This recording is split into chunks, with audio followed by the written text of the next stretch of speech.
It's strange how silence can roar louder than grief. That was the first thought that crossed my mind as I stood at the edge of my husband's casket, surrounded by a sea of muted faces, each one wearing the same softened expression of pity, curiosity, or rehearsed sympathy that I had seen at every funeral before, but had never expected to endure for my own husband.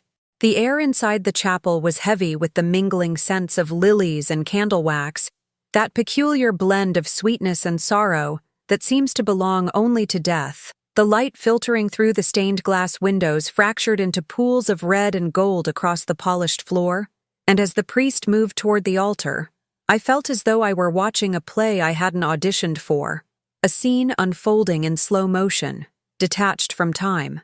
My black dress felt too tight at the throat, my skin prickled beneath its fabric, and every inhale was a deliberate effort not to fall apart. It wasn't that I hadn't expected to feel broken. Of course I had. But grief wasn't the only thing burning in my chest that day. There was something else, something quieter, more electric, an unspoken anticipation, an invisible pulse that whispered of unfinished business. My husband had died 2 weeks before, unexpectedly, in an accident that still replayed in my mind like a corrupted film reel. I had wept, I had cursed, I had clung to his photographs like they were talismans, but even in my worst nights, I had felt the faint hum of unanswered questions, things that didn't quite fit, words he had almost said and then swallowed back in those final months when his eyes began to drift into distances I couldn't reach. And now, here I was, standing in the echo of a life we had built together, surrounded by people who thought they knew our story, unaware that it was about to split open like a wound that had never really healed. When the priest cleared his throat and said there was something my husband had left for me, something he had insisted be played today, I felt the temperature in the room shift. Conversations faltered. Eyes turned toward me. The world seemed to still, and for a fleeting moment, I thought I could hear my pulse in my ears, a trembling drumbeat of dread. "A recording," the priest said. "A message for me." My knees weakened. My stomach tightened. Part of me longed to hear his voice again, one last trace of him, but another part recoiled, instinctively afraid of what might follow that static-filled whisper from beyond. The sound began like a sigh, a soft crackle of interference spilling from the small speaker beside the altar, and for an instant the air was heavy with reverence. The room held its breath, and then I heard him, his voice, fragile, weary, threaded with the faint rasp of a man who had known the end was coming, but had chosen to face it without confession until it was too late. Hearing it again hit me like a wave crashing through glass, shattering the fragile composure I had built. His first words were gentle, full of love, and they cut through me with unbearable tenderness. Words about fate, forgiveness, and the cruelty of time. I wanted to cry, to let the sound of him wrap around me one last time, but there was something in his tone, a hesitation between sentences that made my breath catch. The people around me listened, respectfully still, but I felt like I was standing in a tunnel where only his voice existed. He spoke of memories, of the years we shared, of how he wished he had been braver. Braver? I frowned. The word echoed wrong. I searched my memory for the meaning behind it, but before I could follow that thought, he said my name. So softly I thought I imagined it. He paused then, and I felt that pause like a blade pressing just against my skin. His voice cracked when he said he was sorry, not for dying, but for what I was about to hear. And in that instant, something inside me fractured. The sound of my name, wrapped in his regret, was the prelude to something I didn't want to understand. He began to speak again, slower now, every word like a drip of poison, and I realized that what he had left behind was not comfort, but confession. He said there were things he had hidden, lives entangled, truths that could not die with him. The words blurred. My heart was hammering too loud to catch every syllable, but the fragments were enough to pull the floor from beneath me. He said she deserved to know too. She. The pronoun hung there, suspended in the air, sharp and heavy. The priest shifted uncomfortably, and I felt eyes flick toward me, waiting for my reaction. My mind scrambled for context. Perhaps a sister, a friend, a metaphor. But deep down, I already knew. I felt it like a cold hand pressing against my spine. And that was when he said it, almost whispering, like a man trying to bury the truth even as he released it. There was another wife, another home, another version of himself that existed somewhere beyond my understanding. For a moment, the sound drained from the world. I didn't scream. I didn't cry. I simply stood there as the words echoed through the chapel, bouncing off the stained glass, reverberating through the hollow places in me that I hadn't known were hollow. I could feel people turning toward one another in disbelief, their whispers threading through the silence like smoke. The priest's face was pale, his lips pressed into a thin line of discomfort, and I couldn't move. My body was a sculpture carved out of shock, my heart an anchor dragging me downward. My husband's voice continued, unraveling the truth with the same calm cadence he used to tell bedtime stories. And I wanted to hate him for that, for the serenity in his tone as he dismantled my world, but all I could feel was the ache of betrayal sinking deep into my bones. I saw flashes of our life together, the anniversaries, the Sunday mornings, the plans we never fulfilled, and in each of them, there was a ghost of her, the other woman who must have been living parallel to me all along, unknowingly sharing the same vows, the same man. He said her name once, but it was muffled by the static. I think part of me was grateful for that. I didn't want her to have a name yet. I didn't want to imagine her as real. But then the priest, fulfilling his duty, stepped forward and announced that she was present. Present. The word fell like thunder. She was there, among us. My eyes scanned the crowd, faces blurred by shock, confusion, pity. And somewhere in that sea of mourners, one face belonged to the woman who had unknowingly lived my same story. The air felt thinner, my breath shallow. And yet, beneath the devastation, something darker stirred. A strange, cold curiosity. Who was she? Did she love him the way I did?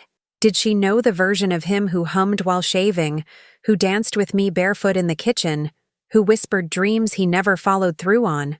Or did he become someone else entirely when he was with her? I don't know why, but in that instant, I wanted to find her eyes. I wanted to see if her grief looked like mine, if her heartbreak carried the same shape. If you've ever been blindsided by a truth that rewrote your entire life, I want you to pause here and tell me in the comments, because grief and betrayal have a way of folding in on themselves, of turning people into strangers, even to their own memories. There's a kind of solidarity in sharing that, in knowing that somewhere out there, another heart understands the quiet implosion of realizing you were never living the life you thought you were. So tell me, have you ever looked at your past and seen it crumble in a single instant? The recording went on, twisting deeper, slower, crueler. He explained that the two lives he had lived were never meant to collide, that he had loved us both in different ways, as if love could ever be divided and still remain whole. He said he was ashamed, that the weight of his deceit had grown unbearable in those final weeks. He left instructions for the priest to play this message at his wake. Our wake, I suppose, since it was meant for both wives to hear together. And for the first time, I felt something break loose inside me. I wanted to run. I wanted to scream. But my feet were rooted to the floor, and the sound of his voice bound me to that moment like an invisible chain. He asked for forgiveness, his final plea. And though I knew forgiveness was impossible, a part of me still felt the twisted, automatic urge to grant it, to soothe him, because that's what love had taught me to do. But this wasn't love anymore. This was ruin masquerading as devotion. I looked again at the faces in the crowd, searching for her, my vision blurred through tears. But then, across the aisle, I caught a movement. A woman's trembling hand clutching a small black handkerchief. She was dressed in mourning too, though her grief looked different, less composed, more bewildered. Our eyes met, and in that single collision of gazes, everything inside me shifted. Her expression mirrored mine, a reflection of disbelief and pain so raw it felt like recognition. She knew. We both knew. For a long moment, neither of us looked away. The recording ended then, fading into a silence so total that the faint hum of the speaker seemed deafening. The priest whispered a prayer, but I didn't hear it. My world had already splintered into 1,000 unanswerable questions. I remember walking toward her without realizing I was moving. The room felt distant, blurred, as if submerged underwater. People whispered, some reaching out to touch my shoulder, but I brushed past them, my mind fixed on the woman who shared my pain. She didn't run. She stood her ground, tears streaking down her cheeks, clutching a small photograph I recognized instantly. It was him, the same photograph I had framed on my bedside table, except in hers. His arm was around her waist instead of mine. My knees nearly gave out, and she caught me before I could fall. We didn't speak. We didn't have to. The weight of his betrayal sat between us, a silent third presence that neither of us could expel. The crowd watched, their sympathy curdling into morbid fascination, and I thought, how absurd it is that love can exist in two places at once, and still destroy everything in both. My husband, the man I had adored, had split himself into fragments, and now those fragments were what remained of me. The priest tried to guide us to sit, but we stood there, locked in an unspoken acknowledgement of shared ruin. Somewhere deep inside the chaos of grief and anger, a strange sense of kinship began to stir, because no one else in that room could understand the precise ache of discovering, at the edge of death, that the person you loved most had been a stranger all along. And yet, there she was, his other life, his other love, his other wife, holding me upright as everything else fell apart. By the time the wake ended, the candles had melted down to pools of wax, and the last of the guests had drifted away in murmurs of disbelief. The other woman and I sat across from each other, surrounded by silence so vast it felt sacred. I didn't know what came next: rage, forgiveness, understanding, or some mixture of all three, but I knew that nothing could erase what had been revealed. And yet, as I looked at her, I saw that we were both victims of the same illusion, both haunted by the same ghost of a man who had loved and lied in equal measure. When the priest approached, his face drawn with exhaustion and pity, he asked if we wished to see him one last time before the burial. I hesitated, then nodded. We stood together beside the casket, our reflections merging faintly in its polished surface, and I thought of all the secrets that now lay buried inside it. The man inside was both of ours, and yet belonged to neither. That realization hurt more than anything else, but it also, strangely, set something free. For the first time, I felt a faint sense of release, the understanding that love, even when poisoned by deceit, leaves behind traces of resilience. As I turned away from the casket, my mind echoed with the final line of his recording. I hope somehow you both find peace in each other. The words had sounded hollow then, but standing beside her, I wondered if perhaps they were the only truth he had ever spoken. And that is where this story truly begins. Not with death, but with what comes after the shattering, when two lives collide in the ruins of a shared illusion. Before we step deeper into that journey, before the revelations and the reckoning of the next act, I want to pause here. If you've felt the weight of this story, if you've ever had your reality rewritten in a single moment, subscribe now.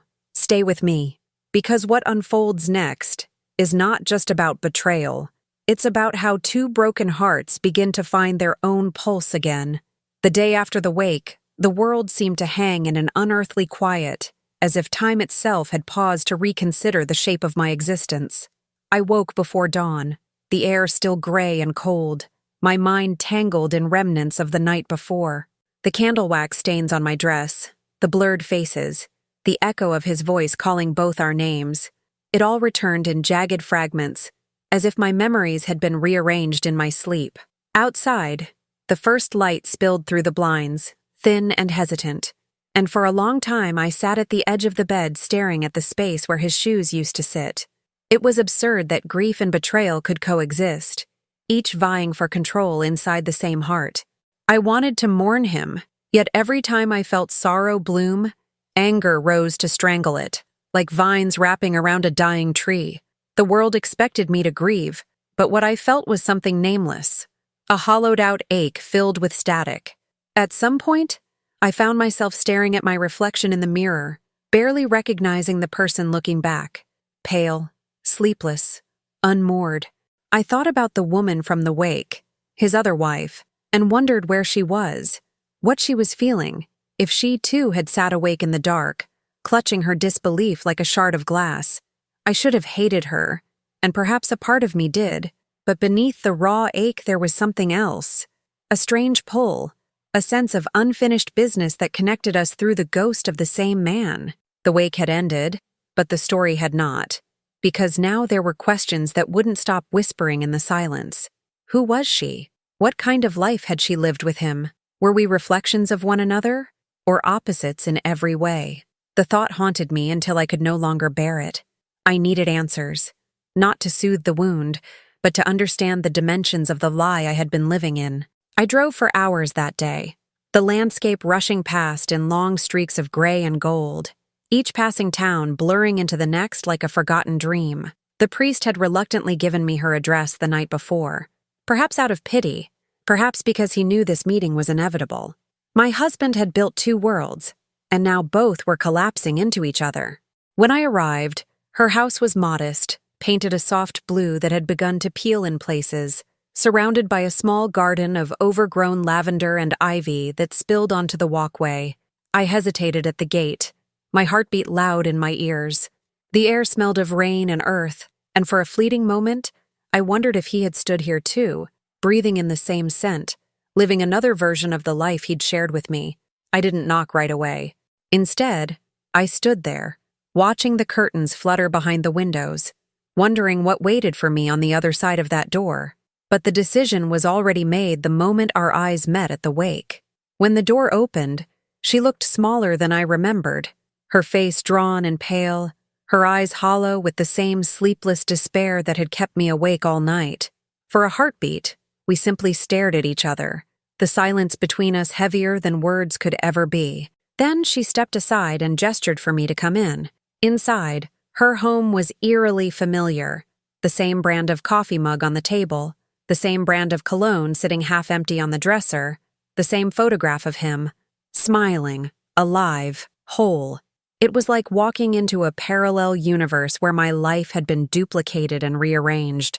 I noticed details that cut me open: the handwriting on a note pinned to the fridge, the books he had told me he'd lost, the sweater I had gifted him months before but had never seen again. Every object was a small betrayal. She caught me looking and said nothing, only motioned for me to sit. We were strangers bound by shared pain, orbiting the same absence. The hours that followed were a blur of confessions and fragments. We pieced together timelines like detectives of our own undoing, realizing with dawning horror just how carefully he had built his double life. The overlaps were staggering: weekends when he had claimed to be on business trips, birthdays where his absence had been disguised by phone calls and promises. He had built an intricate architecture of deceit, so flawless that neither of us had seen the cracks until it was too late. And yet, as we talked, something unexpected began to surface between us. There was no hostility, no venom, only grief, shared, mirrored, and amplified. We were both victims of the same illusion, both grieving the same man who had never truly existed in the way we had believed. The more we spoke, the more his ghost began to fade, replaced by the startling realization that we understood each other more deeply than anyone else ever could. There was a strange comfort in that recognition, a fragile thread of connection spun out of heartbreak. When she showed me letters he had written her, letters dated during the same months he had written to me, the dissonance became unbearable. His handwriting was identical, his words nearly interchangeable. He had told us the same stories, used the same metaphors, made the same promises. It was as though he had memorized a script and performed it twice, each of us an audience unaware of the other. And yet, even knowing that, I couldn't fully hate him. Love is stubborn like that. It lingers in the ruins, haunting the debris long after reason has left. As the day bled into evening, rain began to fall outside, tapping against the window in a rhythm that seemed to echo our shared exhaustion. The air inside the house grew warmer, softer, as though grief itself had begun to melt into something gentler. She told me about the last time she saw him alive, how he had seemed distant, distracted, as if haunted by something he couldn't name. I told her about his last morning with me, how he had kissed my forehead without meeting my eyes. We realized that in those final days, he had been saying goodbye to both of us, each farewell incomplete, each moment loaded with the weight of his secret. The knowledge hurt, but it also brought a kind of closure neither of us had known we needed. He had been preparing to confess, perhaps even to bring us together himself, but fate, or guilt, had intervened first. When we finally stood to leave the table, the world outside had grown quiet again, the rain fading into mist. I glanced once more at his photograph on her mantel and felt an unexpected tenderness. Maybe he had loved us both, in his own flawed human way. Maybe he had been too weak to choose, too cowardly to face the consequences, but not entirely devoid of love. That thought didn't excuse him, but it allowed me to breathe. She walked me to the door, and for the first time I reached out and took her hand. It was a strange gesture, instinctive, wordless, but in that moment, I felt the faint hum of something like peace. The weeks that followed were strange and silent. I found myself visiting her again, not out of obsession, but out of something resembling solidarity. We became unlikely companions, not quite friends, but not strangers either. Together, we began to sift through what he had left behind: bank records, letters, small mementos scattered across two households. In that process, we began to reclaim our own identities from the shadow of his deceit. It was as if by reconstructing the puzzle, we could finally see the whole picture, not of him, but of ourselves. Grief slowly shifted its shape, anger dulled into something bearable. There were nights when we sat together in silence, drinking coffee or wine, letting the stillness do the talking. I learned that she was an artist, that she had painted dozens of portraits of him, her walls filled with versions of the man I had thought was mine alone. In return, I told her about the stories he used to tell me, about his dreams of traveling the world, dreams he had shared with her too, though he had never followed through. The overlap no longer stung. It became a strange kind of comfort. It meant I hadn't imagined the love entirely. It had been real, even if divided. And perhaps that was the most painful truth of all, that he had loved sincerely, but incompletely. It was during one of those evenings, when the sun was setting and the house was filled with amber light, that we found the final piece of his confession, hidden in a sealed envelope tucked into the back of a journal, addressed to both of us. The handwriting was unmistakable, the ink slightly smudged as if written in haste. The letter was brief but devastatingly honest. He wrote that he had lived in fear of losing us, fear of truth, fear of himself. He wrote that he had been torn between two lives, unable to reconcile them, and that his greatest punishment was the knowledge that he had broken the hearts of the only two people who had ever truly loved him. He asked for forgiveness, not for what he had done, but for what he hadn't had the courage to do, to tell us while he was still alive. And at the end, he wrote something neither of us could ignore. If you ever find each other, please don't hate. You both deserved better than the man I was, but perhaps together you can become whole again. We sat in silence after reading it, tears streaking down our faces, not from pain this time, but from something quieter, something like release. For the first time since the wake, I felt the tension in my chest ease. His voice, his lies, his absence, all of it began to settle into the past where it belonged. As the days passed, life began to return in small, hesitant gestures. The scent of coffee in the morning, the sound of rain on the windows, the quiet comfort of knowing that the worst had already happened, and somehow we had survived it. She and I still met from time to time, less out of necessity and more out of understanding. We never spoke of love again. We spoke of rebuilding, of the future, of the strange freedom that comes when everything you once believed collapses and you realize you can start anew. Sometimes, when I passed by the chapel where it had all begun, I would stop and listen to the silence, no longer haunted, just still. The betrayal no longer defined me. It had carved me open, yes, but it had also allowed light to enter through the cracks. I was no longer a wife mourning a husband.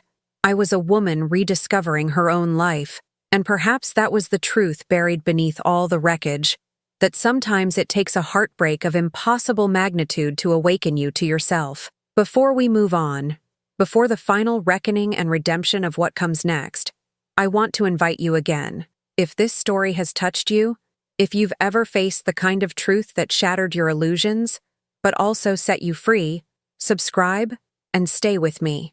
Because the next part of this journey, ACT3, is where healing begins, where love finds a new shape in the aftermath of ruin.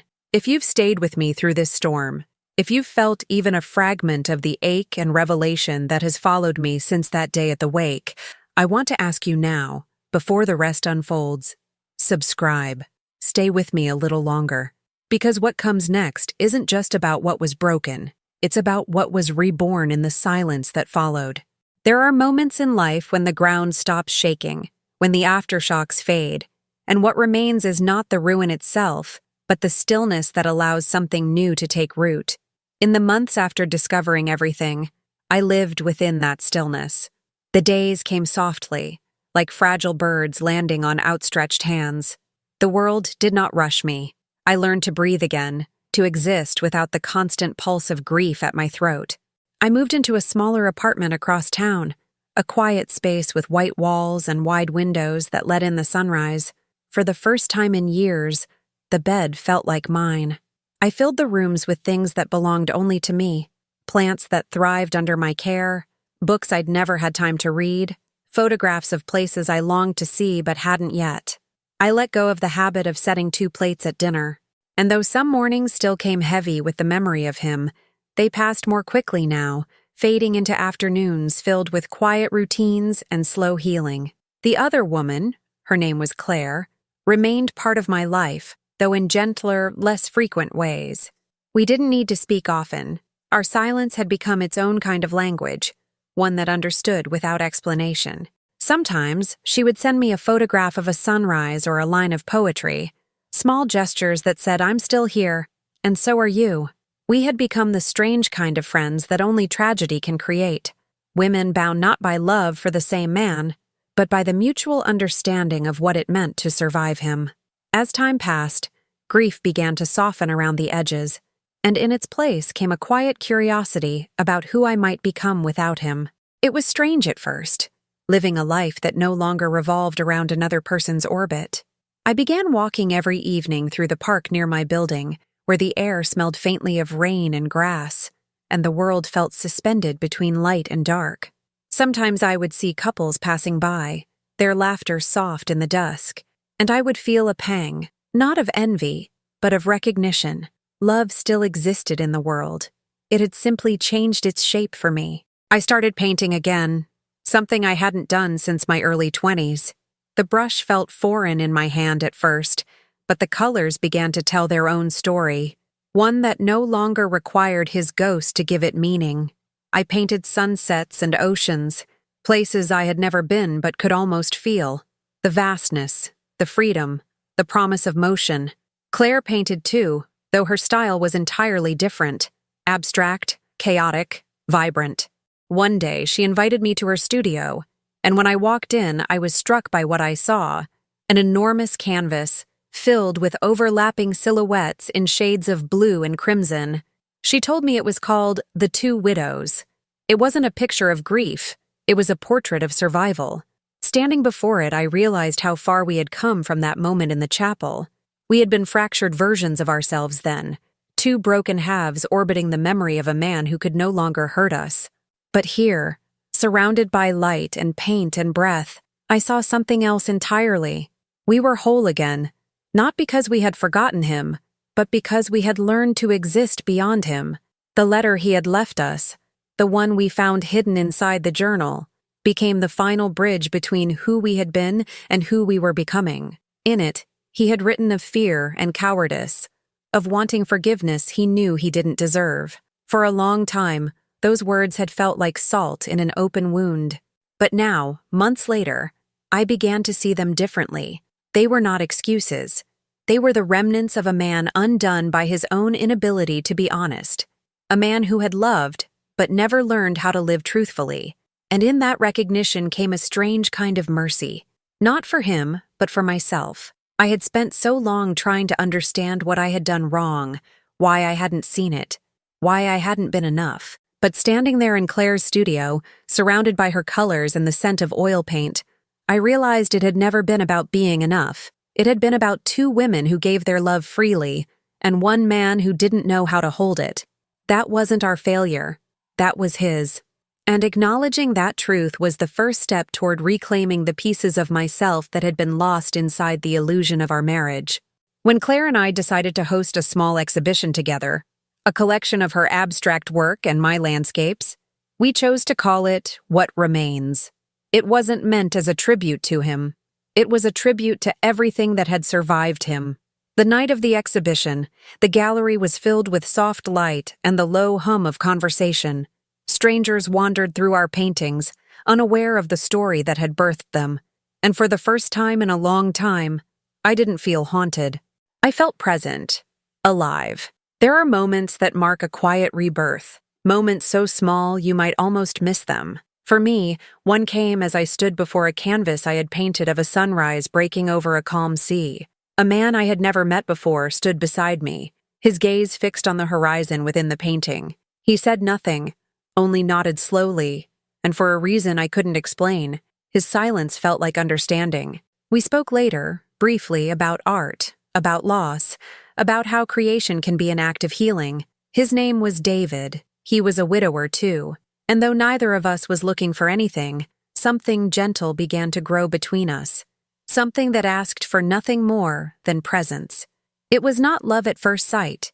It was something quieter, something that arrived like the tide, unhurried and constant.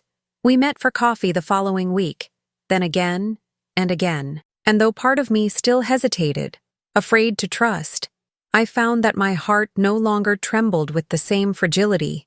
The past no longer dictated the rhythm of my days. When I told Claire about him, she smiled, a small, genuine smile, and said that maybe, just maybe, the universe was returning something that had been stolen.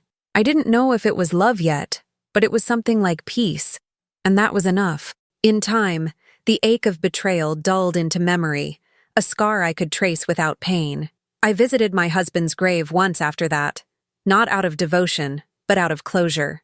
I told him that I had forgiven him, not because he deserved it, but because I deserved to be free.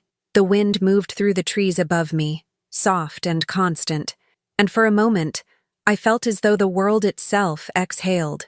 Forgiveness, I learned, is not about absolving the dead. It's about releasing the living. When I think back to that recording now, to the tremor in his voice as he confessed, I no longer hear it as the sound of betrayal. I hear it as the sound of a man unraveling under the weight of his own lies. And while I will never condone what he did, I can finally see the humanity in his failure, the fragility that lives in all of us when we are afraid to be seen as we truly are.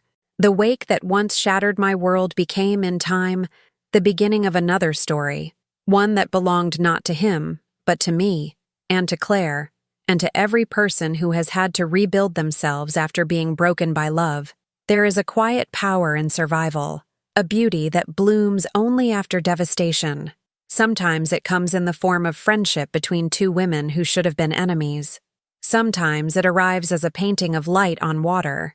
Sometimes it's the first moment you laugh again without guilt. I think that's what redemption really is. Not erasing the past, but allowing it to coexist with the present without poisoning it. And as I stand here now, years later, looking out at the dawn through my window, I know that I am no longer haunted by his absence. I am accompanied by my own presence. The story that began at his wake ends not in mourning, but in rebirth. The priest had once told me that confession, no matter how painful, is the first step toward grace. I didn't understand it then, but I do now. My husband's final act, the one that exposed every hidden truth, was also, in its own twisted way, an act of release. He forced the truth into the open, and in doing so, he freed both of us from the illusion we had been living in. We had to be broken to become whole. And so, to you, who have walked beside me through every shadow of this story, remember this: grief does not end where love fails. It becomes something else. It becomes understanding, strength, forgiveness. It becomes art, or friendship, or quiet mornings that belong only to you. If this journey has found a place in your heart, if it reminded you that even after the deepest betrayal there can still be beauty, then let this moment be your own small beginning. Subscribe, stay, and carry this story with you. Not as tragedy, but as proof that even in loss, we can rise again. Because what remains after love is not emptiness. It's the space where we finally learn to breathe. There is a stillness that comes only after the storm, a silence so complete that it feels like the world has exhaled, and, for the first time, allowed you to simply exist within it. That is the silence I live in now. It has been 3 years since that morning at the wake, the morning when everything I thought I knew about love, loyalty, and identity was stripped away in a single breath. And in that time, I have learned that life after ruin doesn't begin with grand declarations or sudden clarity. It begins in small, almost invisible ways. The first time you wake without the heaviness pressing against your chest. The first time you smile without guilt. The first time the memory of what broke you no longer demands to be the center of your story. I have moved again since then. My new home sits by the sea, a place where the horizon stretches endlessly and the sound of the waves seems to speak a language older than grief itself. I spend my mornings watching the water change colors with the light, and sometimes, if I look long enough, I think I can almost see my old self dissolving into the distance, the woman who once measured her worth by how deeply she was loved, who thought that heartbreak was the end rather than the beginning of something quieter and truer. I am not her anymore. I no longer define my life by what was taken from me, but by what I have built from what remains. And perhaps the most surprising part of all is that I can now think of him, my husband, the man whose lies fractured 2 lives, with something close to compassion, not because he deserves it, but because I do. Holding on to anger was like gripping shards of glass. It kept cutting me long after he was gone. Letting go didn't mean forgetting. It meant allowing myself to heal without needing vengeance. I've learned that forgiveness is not a single act. It's a slow uncoiling of the past from your spine until you can stand tall again, unburdened and unafraid. Claire and I still speak from time to time. We call each other on birthdays, on anniversaries that no longer sting the way they once did. Sometimes, we meet halfway between our cities, at a little cafe by the highway, where we sit for hours talking about everything and nothing. We rarely mention him anymore. There is no need. The silence between us holds more meaning than words ever could. We are bound not by what was done to us, but by the resilience that bloomed in the aftermath. She has built her life anew too. She teaches art now, her studio filled with students whose laughter echoes through the hallways like music. When she paints, she no longer hides emotion in abstraction. Her canvases are filled with light, movement, and an honesty that comes only from surviving something that could have destroyed you. Sometimes she sends me pictures of her work, and I keep them pinned above my desk. Reminders that even pain can give birth to beauty if you allow it space to breathe. I have continued painting as well. My most recent piece is a large canvas of the ocean at dawn, a horizon kissed by light, calm but infinite. I called it Resurgence.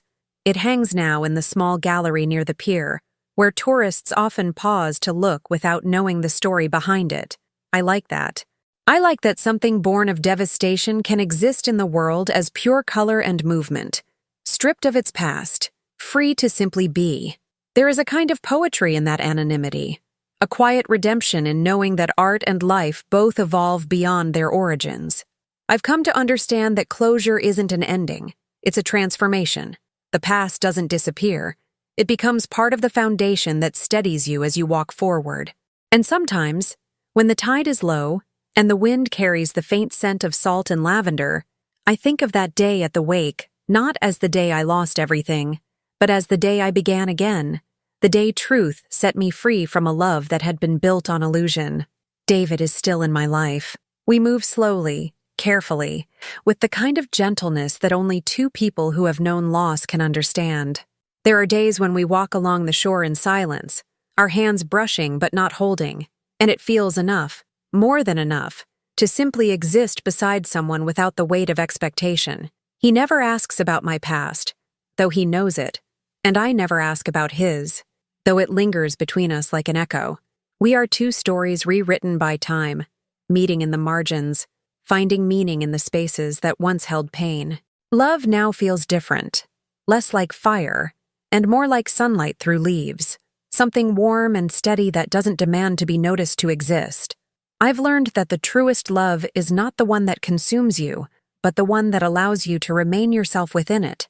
I no longer fear the quiet, the solitude, or the unknown. I have learned to find grace in them. Some nights, I still dream of him, my husband. In those dreams, he stands at the edge of the water, watching the tide roll in, his expression neither sad nor apologetic, just still. I wake from those dreams without tears now, only with a sense of strange peace, as if his ghost has finally learned to rest. Maybe forgiveness works both ways. Maybe when we let go of anger, the dead find rest too. I don't know. But I like to think that wherever he is, he knows that the two women he hurt found strength, not in his memory, but in each other, and in themselves. That, perhaps, is his unintended legacy. We turned the wreckage he left behind into something luminous, something alive.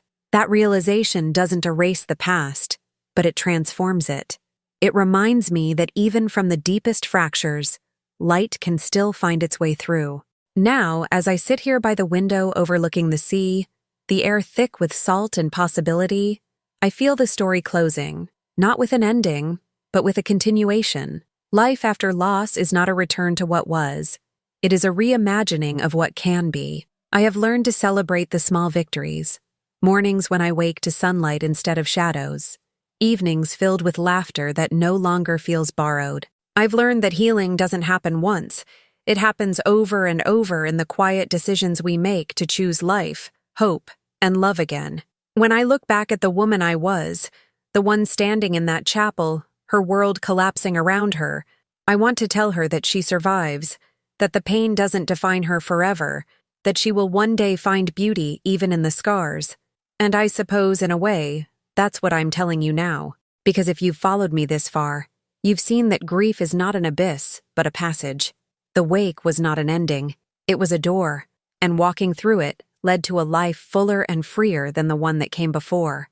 So as the sun begins to rise over the horizon, painting the sky in hues of gold and rose, I feel a quiet gratitude settle over me, not for the betrayal, but for what it taught me, that truth, no matter how painful, is always the beginning of something honest. And that love, even when it fails, leaves behind the capacity to love again. If this story touched you, if it reminded you that even after heartbreak there can still be peace, that after ruin there can still be light, then let this be the moment you take a breath and hold it close. Like the video, subscribe to the channel, and share your thoughts below.